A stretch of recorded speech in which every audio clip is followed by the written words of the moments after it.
Let's look at some of the receivers that are going to get drafted here. You know these guys. Which guy in this class has the best hands?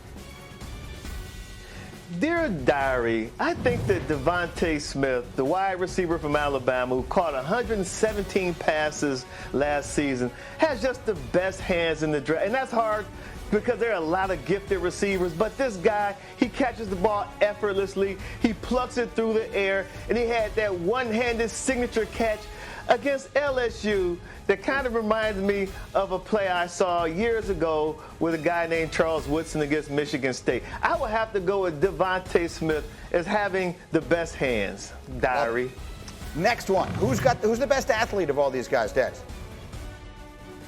Oh, dear Diary, I saw this young man play in Alabama, another gifted receiver, but he's more than a receiver. He's an athlete. He can do anything and everything on the gridiron that you want him to do. He's fast. He's explosive. He's dynamic. Not only is he a tremendous slot receiver, you can line him out wide, or you can put him in the backfield. You can run him on jet sweeps, and he also returns kicks and punts. It's just a beautiful thing to see when Jaylen Waddle has the ball in his hands, Diary. And then who has the highest upside of all these guys? Which one of them has the highest upside?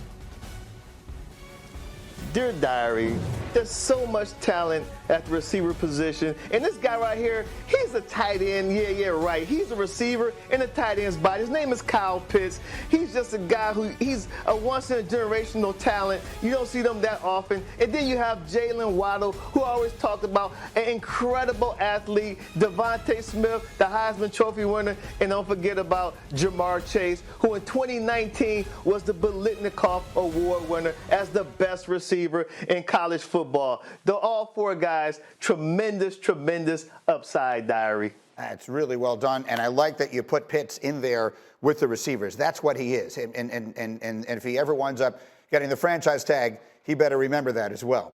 Wilson, that would be what keeps me up at night.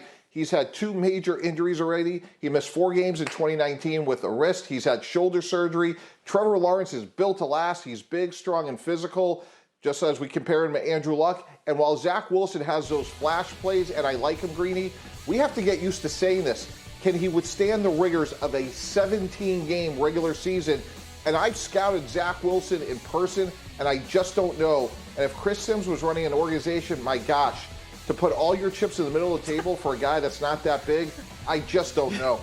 Well, not only that, but the question I was going to ask you is, if 32 teams were making that decision, if 32 teams were sitting at number 1 right now, like Jacksonville is, out of those 32, how many of them would take Trevor Lawrence number 1? The one that Chris Sims was running, but I can't imagine anybody else. Trevor Lawrence, we use this term generational, but Trevor Lawrence checks every single box. I just can't imagine anybody in good conscience can look at Trevor Lawrence and pass him up. We're overcomplicating it. Zach Wilson's interesting, intriguing, but he's been hurt twice in college, and he's played Weber State. What happens when he plays in the AFC East? Yeah, that's the point. 32 out of 32 general managers in the NFL, I believe, would take Trevor Lawrence number 1, including Joe Douglas of the New York Jets. If they had the first pick, they would be taking Trevor Lawrence. It just didn't work out that way. Desmond, obviously, you know these guys better than anybody. What do you think of that idea? And everyone's entitled to their opinion, of course, but that Chris is saying he would take Zach Wilson ahead of Trevor Lawrence. What do you think?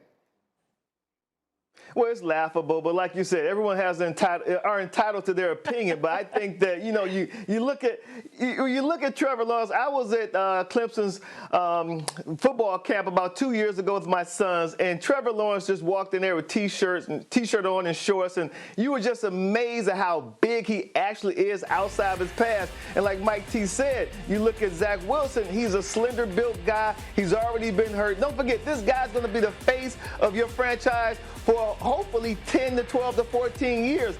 And Trevor Lawrence has been the face of Clemson football, if not college football, for at least 2 years. So he's used to that type of pressure. He can make all the throws. He's built to last.